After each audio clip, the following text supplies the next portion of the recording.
Hi friends, welcome back to my channel. ఈ వీడియోలో AP ఉద్యోగ పెన్షనర్లకు పెండింగ్ బిల్లు చెల్లింపులో తాజా సమాచారం తెలుసుకుందామండి. వీడియో ఎక్కడ స్కిప్ చేయకుండా ఎండ్ వరకు చూడండి, అప్పుడే పూర్తి ఇన్ఫర్మేషన్ అర్థమవుతుంది. వీడియో నచ్చినట్లయితే లైక్ చేయండి. విషయానికి వచ్చినట్లయితే సిపిఎస్ అమౌంట్ అయితే జమ కావడం జరిగిందండి. ఆగస్టు 2023 సంబంధించి జమ అవ్వడం జరిగింది సిపిఎస్ అమౌంట్. ఇక మార్చి 2024 మరియు ఏప్రిల్ 2024 సంబంధించిన కుకింగ్ బిల్ కాస్ట్ జమ కావడం జరిగిందండి. 1 మరియు 1 నుంచి 10వ తరగతి వారికి అయితే ప్రైమరీ స్కూల్ వారికి కుకింగ్ బిల్ కాస్ట్ అయితే జమ కావడం జరిగింది. ఇక అదేవిధంగా మరి ఇంతవరకు పెండింగ్ బిల్లు జమ అయిన వివరాలు చూసుకున్నట్లయితే జీపీఎఫ్ లోన్స్, ఏపీజీఎల్ఐ లోన్స్, ఎస్ఎల్స్, కొన్ని చోట్ల ఈఎల్స్, టీఏస్ అయితే జమ కావడం జరిగింది.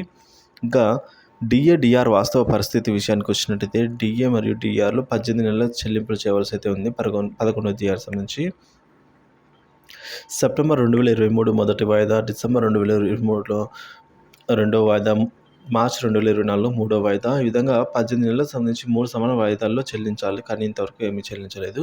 ఇక పిఆర్సీ బకాయిల విషయానికి వచ్చినట్లయితే 4 సంవత్సరాల క్వార్టర్లీ వన్స్గా 4 ఇయర్స్కి చెల్లిస్తామని చెప్పడం జరిగింది. జీవోలో 2024లో 10%, 2025లో 20%, 2026లో 30%, ఈ విధంగా 2027లో 40% చెల్లింపులు చేయాలని ప్రభుత్వం నిర్ణయించింది.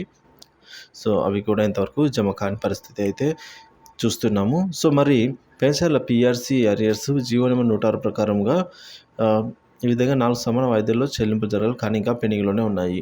పెన్షన్ల పెండింగ్ బిల్లుల జీవో ఇచ్చినప్పటికీ కూడా అవి అమలు కాకపోయేసరికి పెన్షనర్లు నిరాశ చెందారండి. పెన్షనర్లకు మరియు ఉద్యోగులకు డిఏ అరియర్స్ 734 కోట్లు సుమారుగా పెండింగ్లో ఉంది.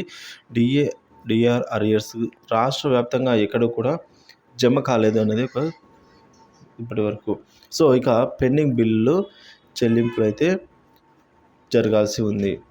మీలో ఎవరికైనా పెండింగ్ బిల్లు జమ అయినట్లయితే దయచేసి కామెంట్ చేయండి. Thank you for watching this video. ఎటువంటి పెండింగ్ బిల్ అప్డేట్స్ ఉన్నా సరే మన ఛానల్ అప్డేట్ చేయడం జరుగుతుంది. Thank you for watching this video. Please like, share and subscribe my channel.